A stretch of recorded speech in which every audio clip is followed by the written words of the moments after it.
Fala, meus amigos, tudo bem com vocês? Dia 5 de agosto de 2025, mais um vídeo aqui do nosso canal e vamos falar um pouquinho, pessoal, sobre esse momento, assim, que eu digo que é um momento muito importante entre Rússia, Ucrânia e Estados Unidos, né? Um movimento diplomático que, de certa forma, ele pode definir literalmente aí os rumos desse conflito, né? Ou seja, que é classificado aí um dos mais preocupantes de toda a atualidade, nessa guerra entre a Rússia e a Ucrânia. Então, essa semana a gente vai ter aí a visita do enviado especial da Casa Branca, o Steve Witkoff, né, muito amigo de Donald Trump, né, e realmente vai marcar aí um ponto de muita inflexão, né. Mas, ao contrário do que parece, essa não é apenas uma, vamos dizer assim, uma tentativa de diálogo, né. Para muitos analistas, isso está parecendo realmente um claro ultimato, né? Segundo aí muitas fontes diplomáticas, né, isso é realmente um duro ultimato que, ao que parece, a Rússia vai receber, né? O Witkoff, o empresário, né, conselheiro do presidente norte-americano, né, que vai desembarcar em Moscou depois de amanhã, até porque o prazo do ultimato é dia 8, né? E esse desembarque dele vai ser muito importante, pode ser aí vamos dizer assim, a última reunião em que essas figuras vão fazer aí nesse mês ou até nos próximos meses, né? Então vai ser realmente muito importante, né?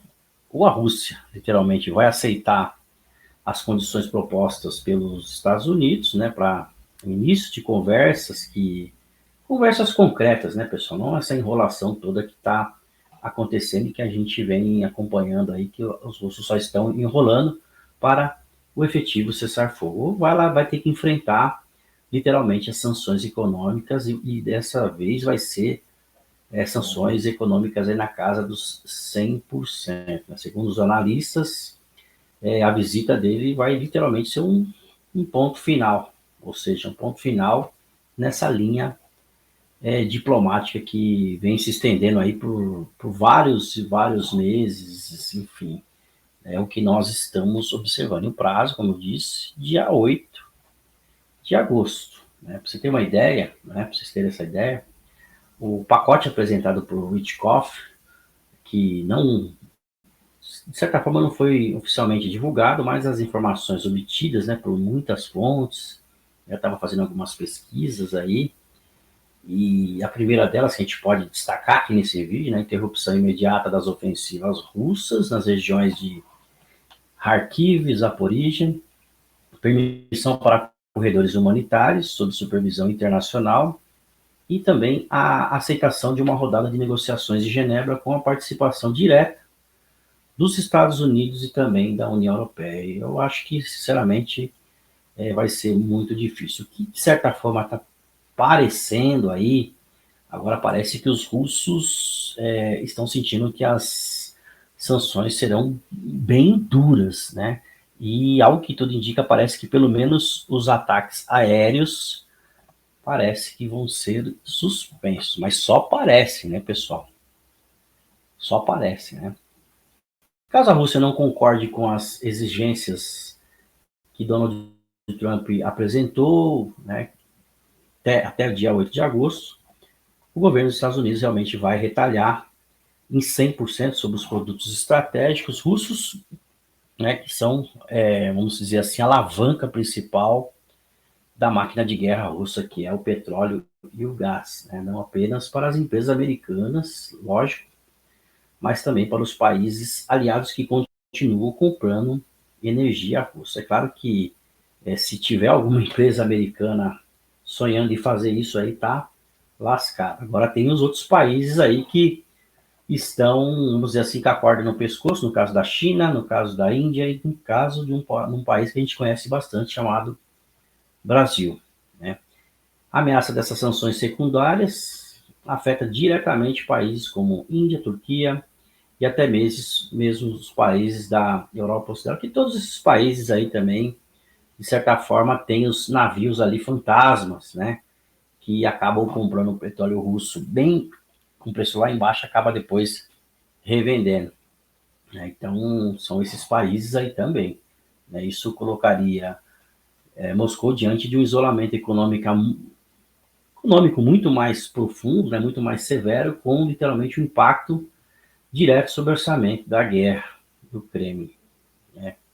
Porque, claro, a gente tem percebido que o petróleo e o gás realmente são as principais fontes de renda diante de tantas e tantas sanções que a Rússia vem sofrendo aí nos últimos tempos, né? Então, é uma grande pressão, né, pessoal?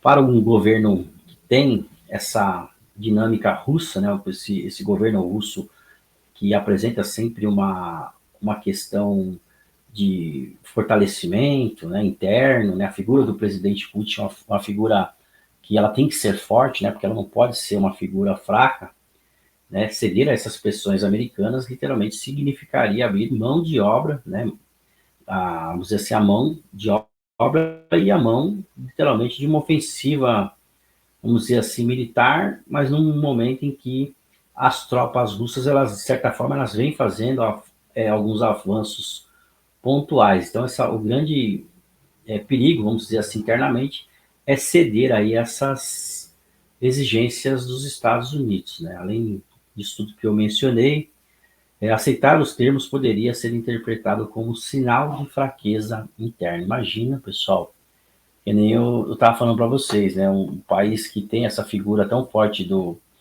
presidente, né? Qualquer tipo de fraqueza é literalmente ali, muito perigoso para a figura de Vladimir Putin. É claro que os riscos são elevados se Moscou desafiar o ultimato, pode ver sua economia enfrentar mais ainda, muito mais problemas, né? Muito mais problemas, a recessão vai acelerar mais ainda, fuga de capitais, inflação crescente, novos outros boicotes do sistema financeiro russo, que a situação lá já não está boa, pessoal. A situação está bem complicada por lá, né?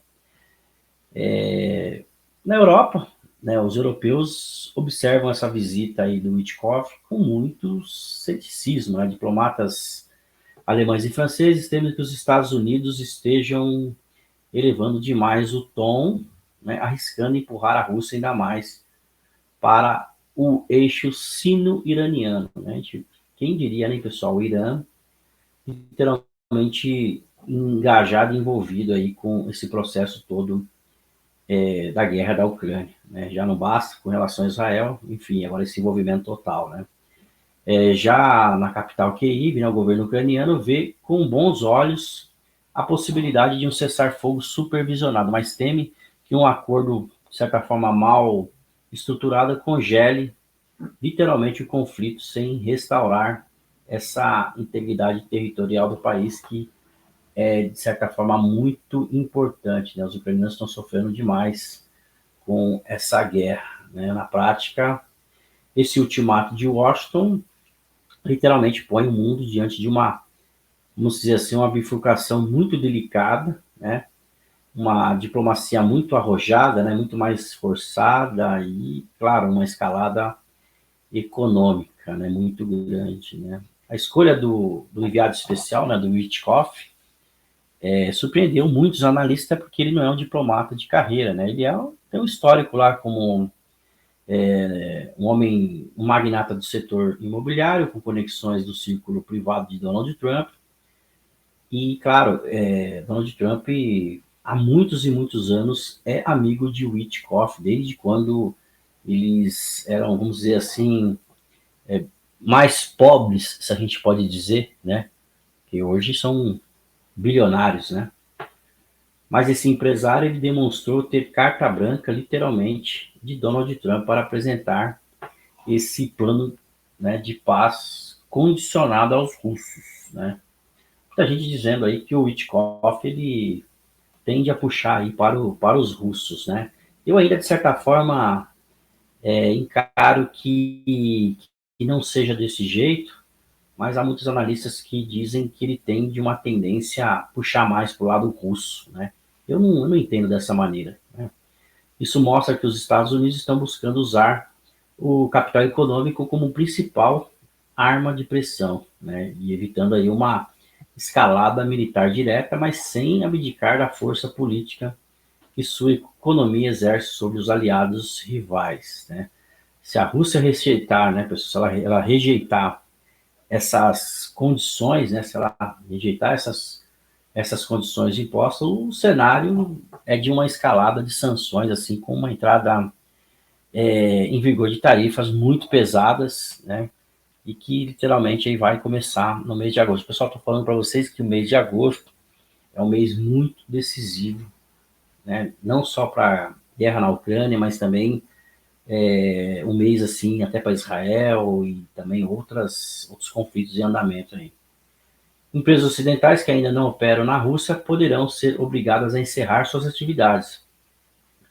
E o efeito colateral disso pode ser sentido nos mercados globais, especialmente nos preços da energia. Por outro lado, se Moscou aceitar, abre-se uma janela, talvez uma janela curta para uma negociação, vamos dizer assim, real. Será que a Rússia vai querer negociar mesmo, pessoal? Uma paz ali na Ucrânia? Acho difícil, hein? Mas, né, uma pausa nos combates, mesmo que de certa forma temporária, poderia permitir uma ajuda humanitária, uma reestruturação de zonas devastadas e, quem sabe, talvez aí uma transição para uma solução política mais duradoura. Quem sabe, né, pessoal?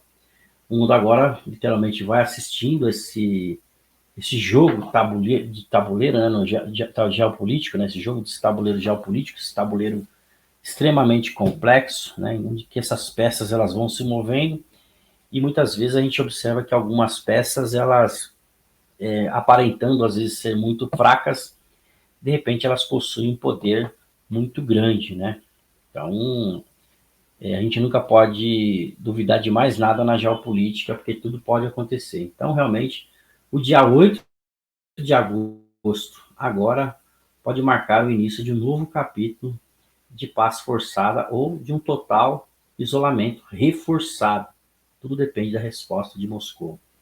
E é claro, nós estaremos aqui, né, para acompanhar cada movimento desse cenários, né? Estamos aqui já há bastante tempo aí para passando essas informações a todos vocês. Agradeço demais o pessoal que está sempre aqui com a gente. Eu peço aí também para que se você ficou até o final desse vídeo, deixe o like, se inscreva aqui no canal e acione também o sino das notificações. Beleza, meus amigos? Um grande abraço a todos aí. Valeu, pessoal.